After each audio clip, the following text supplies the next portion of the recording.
Καλησπέρα φίλες και φίλοι μου. Χειμώνιασε, είναι καιρός για κέικ, για παξιμαδάκια, για κουλουράκια. Πάμε λοιπόν να δείτε πόσο εύκολα θα φτιάξετε αυτά τα κουλουράκια πορτοκαλιού. Δεν χρειάζεται να πλάσετε με τα χέρια σας τίποτα, είναι πανεύκολα. Η προετοιμασία θέλει 5 λεπτά. Θα ρίξουμε βούτυρο μαλακό, εγώ έβαλα λούπακ, ένα λούπακ είναι 200 γραμμάρια. Θα ρίξουμε ζάχαρη, 100 γραμμάρια ζάχαρη κρυσταλλική. Τα υλικά είναι πανεύκολα, δεν είναι κάτι δύσκολο. Μία βανιλέτα ή 2 καψουλάκια βανίλιας. Ξύσμα από ένα πορτοκάλι, θα το βάλουμε όλο το ξύσμα για να έχει και ωραία γεύση πορτοκαλιού. Και εδώ θα ρίξουμε 2 αυγά. Το ένα ήταν λίγο πιο μεγάλο, το άλλο λίγο πιο μικρό. Σας το διευκρινίζω αυτό για να σας πω και για το αλεύρι μετά. Θα ανακατέψουμε λίγο να λιώσει λίγο η ζάχαρη με ένα σύρμα, με ό,τι έχετε. Δεν χρειάζεται να βάλετε μίξερ, τίποτα. Με το χέρι με ένα σύρματάκι. Σε 2 λεπτά θα έχει λιώσει, έχει ανακατευτεί η ζάχαρη, γιατί είναι μαλακό το βούτυρο. Θα στύψουμε το μισό το πορτοκάλι και θα ρίξουμε το χυμό του μέσα. Θα ρίξουμε μια τσιμπιά ελάχιστο αλάτι ψηλό αυτό, λίγο έτσι μια τσιμπιά, στη μύτη από το κουταλάκι. Θα ανακατέψουμε και αυτά τα υλικά μας, ένα λεπτάκι. Δεν χρειάζεται κόπο, χρειάζεται τρόπος και σας δίνω εύκολες λύσεις. Λοιπόν, μάνα, αλεύρι και ραμάρι για κάθε χρήση. Αυτό το χρησιμοποιώ για τα πάντα.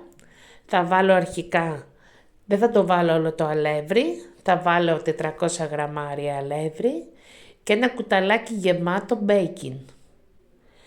Και θα ξεκινήσω σιγά σιγά μετά να ανακατέψω ή να ζυμώνω με το χέρι μου και θα προσθέσω όσο αλεύρι χρειάζεται για να έχω μία ζύμη εύπλαστη. Σας το λέω αυτό γιατί πολλές φορές μπορεί το βούτυρο ή το αλεύρι να έχει άλλη σύσταση. Μπορεί το αυγό να είναι πιο μεγάλο από αυτά που χρησιμοποιώ εγώ. Οπότε, βλέπετε πως είναι ζύμη. Οπότε θα προσαρμόσετε λίγο το αλευράκι σας. Όσο πάρε, εμένα μου πήρε 480 γραμμάρια. Λοιπόν, θα κόψω στη μέση τη ζύμη, θα απλώσω, θα ρίξω ζαχαρίτσα. Θα σας είπα ότι δεν θα πλάσουμε τίποτα με τα χέρια. Και θα κάνω μέγεθος που θέλω, θα κόψω για τα παξιμάδια κουλούρια πορτοκαλιού. Τη μισή τη ζύμη την άνοιξα, έβαλα ζάχαρη, στην άλλη μισή στους γονείς μου δεν έβαλα που δεν θέλανε. Εγώ ήθελα και τα παιδιά. Θα τα βάλω σε λαδόκολλα. Τα έχω κόψει με μια σπάτουλα. Με ό,τι έχετε τα κόψετε, εγώ το έχω κάνει και αρκετά μεγάλα, γιατί για εμάς τους μεγάλους να μην κάνω μικράκια. Θα βάλουμε σε προθερμασμένο φούρνο στους 170 βαθμούς, εστία πάνω κάτω, περίπου 25 λεπτά με μισή ώρα. Το αποτέλεσμα είναι αυτό. Δεν χρειάζεται να βάλετε σε πάρα πολύ δυνατή φωτιά το φούρνο σας, να καίγονται απ' έξω και να μένουν άψητα από μέσα. Σε νορμάλ, από 170 ως 180 βαθμούς θα ψήνετε. Σε λαδόκολλα, κοιτάξτε να δείτε εδώ πως είναι. Είναι κουλουράκια, είναι σαν παξιμάδια. Θα δείτε και την υφή τους πως είναι. Δεν είναι μαλακά, είναι τραγανά, αλλά όχι πολύ σκληρά. Έχουν και τη ζαχαρίτσα πάνω, κοιτάξτε. Είναι σαν παξιμαδάκια. Τώρα, αν εσείς θέλετε να βάλετε μέσα και κάποιο άλλο αρωματικό, μπορείτε να το κάνετε. Κοιτάξτε να δείτε τι ωραίο που είναι. Και ωραίο χρώμα και ωραία ψημένο. Η ζαχαρίτσα από πάνω.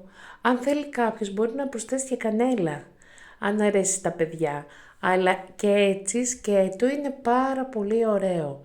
Για αυτούς που δεν τρώνε πολύ ζάχαρη και δεν θέλουν να είναι γλυκό, να είναι ελάχιστα γλυκό, μπορεί να μην βάλουν ζάχαρη από πάνω καθόλου και μέσα στο μείγμα να βάλουν λίγη ζάχαρη.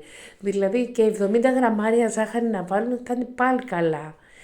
Κοιτάξτε, πάρα πολύ ωραία και σας είπα για το σχήμα δεν χρειάζεται να πλάσετε, μπορείτε όμως, η ζύμη είναι εύπλαστη.